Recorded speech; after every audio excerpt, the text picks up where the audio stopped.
Hello दोस्तों। आज हम बात करने वाले हैं कि जो ऑप्शनल सब्जेक्ट है जो आप चूज करने वाले हो, जो भी आपका हिस्ट्री है या ज्योग्राफी हिंदी साहित्य जो भी आपने चूज किया है, उसके अंदर हम आज हिस्ट्री के अंदर जो रिवीजन है वो एक सामान्य अध्ययन के तरीके से या साधारण अध्ययन के तरीके से हम करने वाले हैं, जिसके अंदर हम पहला जो टॉपिक है वो हम पढ़ेंगे। तो इसके अंदर हमारे पास अरोड़ा आईएएस के जो नोट्स है वो अभी उपलब्ध है। तो प्राचीन भारत का इतिहास है जो हिंदी मीडियम का है वो आज हम डिस्कस करने वाले हैं। तो आपको पहला आज का जो टॉपिक है वो प्राचीन भारतीय इतिहास का महत्व है, तो उसके बारे में हम आज पढ़ने वाले हैं। तो वीडियो को अंत तक देखिएगा ताकि अच्छे से समझ में आए, और आपके पास में एक नोटबुक और आपके पास एक पेन होना चाहिए ताकि आप अच्छे से इसके टॉपिक को क्लियर कर पाएँ।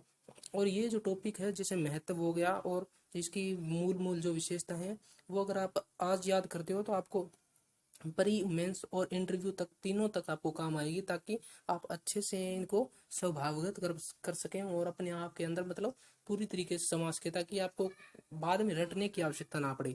तो इस तरीके से यहाँ पे इनको कर पाएंगे। तो हम पहले टॉपिक को पढ़ेंगे, तो धीरे धीरे करके हम 10-12 दिन के अंदर ये सारे टॉपिक क्लियर कर देंगे। तो आज पहला टॉपिक करने वाले हैं, तो पहले टॉपिक को हम आराम से पढ़ते हैं। तो पहले टॉपिक को पढ़ने के लिए हमारे पास जो सिस्टम है तो हम पढ़ते हैं। तो पहले टॉपिक के अंदर आपको यहाँ पे जो मेन जो बात दी गई है वो पढ़नी है यहाँ पे। तो देखिए दोस्तों, यहाँ पे हम पहले टॉपिक से शुरू करते हैं।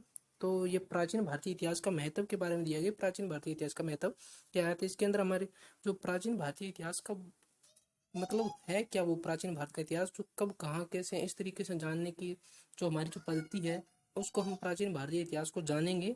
तो इस तरीके से हमें पता लगेगा भी प्राचीन भारत है क्या, और प्राचीन भारत के अंदर था क्या, और आज जो क्या है, और बिगड़ के या सवर के क्या चीज़ बन चुकी है, तो उसका हम इसके अंदर अध्ययन करेंगे। तो यहाँ पर देखिए पहला टॉपिक है, इसके अंदर हमें पता चलता है अनेकता में एकता। प्राचीन भारत के अंदर हमें देखने को मिलती है भी बहुत सारी जनजातियां, बहुत सारे रीति रिवाज और बहुत सारे क्षेत्र यहाँ पे थे, लेकिन फिर भी भारत वर्ष था जो एक था। तो वो हमें देखने को मिलता है। यहाँ पर दो प्रकार की सभ्यताओं के वर्णन मिलेगा, जो हमें सिंधु सभ्यता और वैदिक सभ्यता का वर्णन मिलेगा, महाजनपद काल का वर्णन मिलेगा, और बाद में आने वाली जो हिंदू यानी हिंदू आर्य यूनानी शक हूण आदि का वर्णन यहाँ पे मिलने वाला है। यहाँ पे कला, वास्तुकला, शिल्पकला, नृत्य और आदि आदि कलाओं का हमें सम्मिश्रण मिलेगा। तो यहाँ पे इस प्रकार की विशेषता यहाँ पे दी गई है। यहाँ पे एक बात और है भी, हिमालय से लेकर कन्याकुमारी से यहाँ इधर ब्रह्मपुत्र की घाटी से लेकर सिंधु नदी की घाटी तक एक मतलब पूरे भारतवर्ष की एकता की बात यहाँ पे आपको मिलेगी। फिर 2-3 शासकों का नाम मिलेगा यहाँ पे, जिसमें समुद्रगुप्त, आपको यहाँ पे देखो समुद्रगुप्त नाम मिलेगा, जो समुद्रगुप्त की विजय की पताकाओं को बात करेगा। और हर्ष की बात है यहाँ पे आपको मिलेगी। उसके बाद में यहाँ पर आपको कुछ अरबी भाषाओं और फारसी भाषाओं आदि का वर्णन आपको मिलेगा। ये पीडीएफ आपको मैं टेलीग्राम पे उपलब्ध करवा दूंगा। आप अगर इसके अंदर पढ़ते हो तो सिंपल आपको पढ़ना है, ज़्यादा लोड इसका लेना नहीं है। उसके बाद में आपको यहाँ पर देखिए प्राकृत भाषा और ब्राह्मी लिपि आदि जो अशोक के अभिलेखों से हमें पता मिलती है, तो उनके हमें पता लग जाएगा। यहाँ पे सिंपल पढ़ना है, आपको ज़्यादा नहीं पढ़ना है। उसके बाद में देखिए दूसरी विशेषता यहाँ पे हमें अनेकता में एकता तो पहले मिल गई। दूसरी यहाँ वर्तमान अतीत की प्रासंगिकता, यानी कि आज तक उस मतलब जो प्राचीन काल में जो भावनाएं, जो त्योहार, जो रीति रिवाज, जो भी संस्कृति थी, उसके अवशेष आज भी हमें पूरी तरीके से मिलते हैं। यानी कि 90% तक आज भी उनका जो सिस्टम है वो आज भी हमें यहाँ पे मिलता है। तो वो किस तरीके से मिलता है, देखिए कि वैदिक जो सभ्यता थी उसके अंदर हमें पता है आद्य शिव की हमें मूर्ति मिली थी, और मात्रा देवी, वृक्षों पूजा और जल पूजा, नाग पूजा और स्वास्तिक के चिन्ह, इस तरीके से जो भी हमें मिली थी, तो वो भी आज हमें मिलती है। यानी कि पूजा हमें वृक्षों की करनी चाहिए, और आज भी करते हैं हम, पीपल पूजा आदि की करते हैं, तो शिव की भी पूजा करते हैं। इस तरीके से हमें यहाँ पे सारा कुछ मिला था। तो हमें आगे पढ़ेंगे तो इसके अंदर हमें पता है अभी विषमताओं के, देखो यहाँ पे आदि कर्म कांड के बारे में थोड़ा बहुत मिला था, लेकिन इतना ज़्यादा नहीं मिला था। मंदिरों के बारे में वहाँ वैदिक सभ्यता के अंदर इतना खास नहीं मिला, लेकिन हवन कुंडों के बारे में मिला था, तो वो भी हम आज करते हैं। तो देखिए इसके अंदर भी आपको मिलेगा कि ये देखिए धार्मिक कर्मकांड की विधियां, सामाजिक रीति रिवाज आदि मिलती है यहाँ पे, देखिए। तो इस तरीके से हमें कुछ देखने को मिलता है। उसके बाद में हमें पता चलेगा कि हमें तीसरी जो विशेषता है वो प्रारंभिक परीक्षा के लिए त्वरित महत्वपूर्ण जो बिंदु है, तो उनको देखिए। अब जो ऊपर हमने जो डिस्कस कर लिया है बात को, उसके अंदर आपको प्रारंभिक जो परीक्षा है, हमें प्री परीक्षा, यानी जिसे यूपीएससी प्री कहते हैं, आईएएस प्री कहते हैं, तो उसके अंदर जो प्रश्न आने वाले हैं, तो उसके बारे में यहाँ पे आपको कुछ आपको दिया जाता है।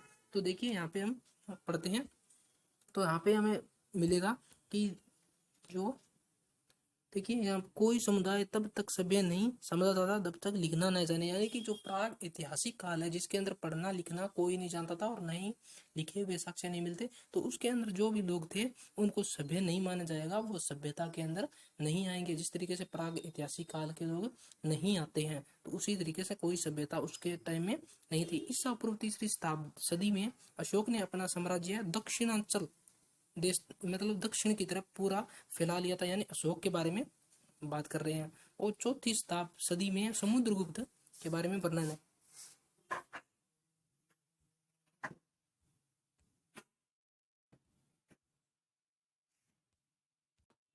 उसके बाद में हमारी जो बात चल रही है, उसके बाद में हमें पता चलता है भी 7वीं शताब्दी में चालुक्य राजा जो पुलकेशिन थे, उन्होंने हर्षवर्धन को दक्षिण के अंदर हरा दिया था। यानी कि हर्षवर्धन जो थे जिन्होंने विंध्याचल को पार करके दक्षिण की ओर पांव रखा था, उन्हीं हर्षवर्धन को पुलकेशिन द्वितीय चालुक्य राजा थे, उन्होंने हरा दिया था। ये बात हमें सिंपल याद रखनी है। उसके बाद में हमें देखते हैं राजनीति की एकता अभाव की स्थिति में, यानी कि कमजोर हो जाता है राजनीतिक अगर स्थिति कमजोर होगी तो हमारा देश अपने आप कमजोर हो गया।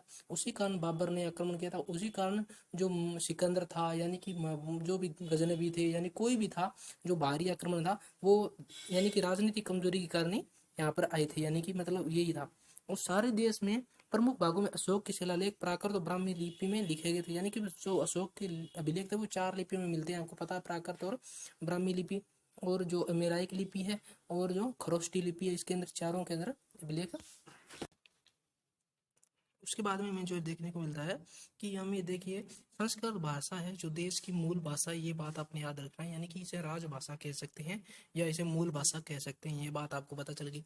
उसके बाद में ईसा की चौथी शताब्दी में आकर गुप्त काल में और भी मजबूत है, यानी कि हमें बात मिलती है भी गुप्त काल है वो एक तरीके से स्वर्ण काल कह सकते हैं हम, कि इसके अंदर जो कलाएं थी जैसे हमें समूची कला यानी कि जो समूची स्थापत्य मूर्तिकला और चित्रकला विशेष रूप से कहते हैं, उनकी यहाँ पे मजबूती और कला की मजबूती के साथ साथ में जो भी राजनीतिक शासन था वो बहुत ज़्यादा मजबूत हुआ। यहाँ पे बहुत ज़्यादा जो शासक थे, यानी कि वो कहने के मतलब है 5 से 6 जो शासक हुए थे वो बहुत ही ज़्यादा शक्तिशाली और सुदृढ़ शासन देने में सफल हुए थे, तो उनके बारे में हम बात करेंगे आगे।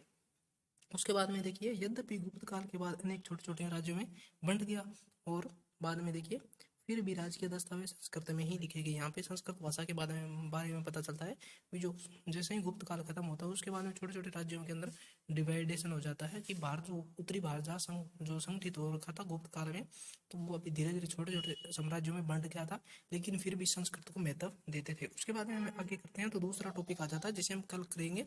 तो आज के लिए बस इतना ही, तब तक के लिए धन्यवाद, और अगली क्लास जरूर लीजिएगा ताकि अच्छे से हम टॉपिक को क्लियर कर सकें।